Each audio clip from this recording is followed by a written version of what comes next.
আচ্ছা, আমরা মেয়েরা তো একটি কমন প্রবলেমে পড়ি। যেমন ফেসিয়াল হেয়ার। আমাদের অনেকেরই ফেইসে কিছু আনওয়ান্টেড হেয়ার থাকে। অনেকের বেশি থাকে, অনেকের কম থাকে। এটি নিয়ে আমরা অনেক সমস্যায় পড়ি। অনেক সময় আমাদের মেকআপ করতে কিছু ঝামেলা হয়। আমার কাছে এরকম হাজার কোয়েশ্চেন এসেছে যে আপু আমার স্কিনে অনেক বেশি আনওয়ান্টেড হেয়ার, আমাদের ফেসে মেকআপটা বসতে চায় না বা মেকআপ করলেও মেকআপটা ভেসে থাকে। এরকম অনেক রকম প্রশ্ন আমার কাছে এসেছে। আবার এমনও এসেছে, আপু আমি এই লোকটা তুলতে চাচ্ছি না। অর্থাৎ আমি এক কথায় থ্রেডিং করতে চাচ্ছি না। সেক্ষেত্রে আমি কিভাবে করে একটি ফ্ললেস মেকআপ করব, ফ্ললেস বেস আনবো সেটি আমাকে সাজেস্ট করেন। এরকম অনেক রকম প্রশ্ন আমার কাছে এসেছে। তাই আজকে সবকিছু নিয়ে আপনাদের সাথে বিস্তারিত আলোচনা করব।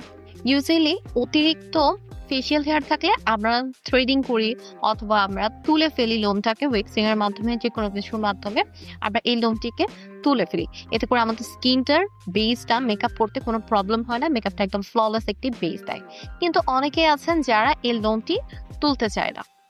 যারা এই তুলতে না চেয়ে একটি ফ্ললেস বেস চাচ্ছেন, তাদের কাছে একটি ছোট্ট অ্যাডভাইস থাকবে যে আপনারা সব ম্যাট ইউজ করবেন, ম্যাট প্রোডাক্টস ইউজ করবেন। এছাড়াও আপনারা পাউডার জাতীয় জিনিসগুলো স্কিপ করবেন, কারণ আমাদের লোমকূপে এই পাউডারগুলো মিশে মেকআপটাকে, আপনার বেসটাকে নষ্ট করবে এবং মেকআপটা আপনার ভেসে থাকবে।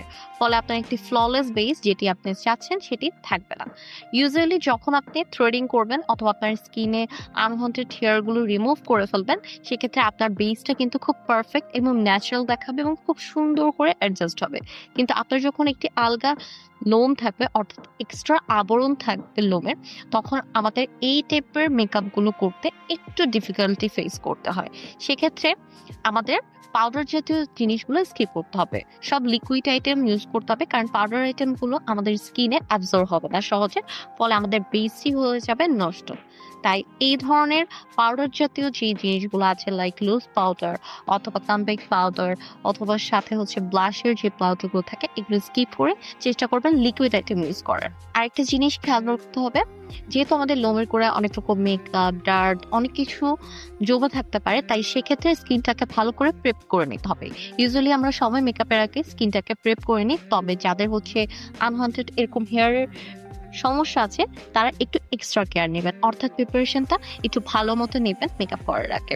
ভালো একটি ক্লিনজার দিয়ে স্কিনটাকে ওয়াশ করে নেবেন। এছাড়াও সাইটিং স্প্রে, প্রাইমার যত কিছু আছে সবকিছু ইউজ করে নেবেন বেসটা ভালো করে রাখার জন্য। শুধুমাত্র পাউডারি জিনিসগুলো অ্যাভয়েড করবেন, এতে করে আপনার মেকআপের বেস লোমের উপরে কোনো রকম এফেক্ট ফেলতে পারবে না। এছাড়াও আপনার বেসটাকে আরো ফ্ললেস করার জন্য আপনি ডাবল ক্লিনজিং রেগুলার মেনটেন করবেন।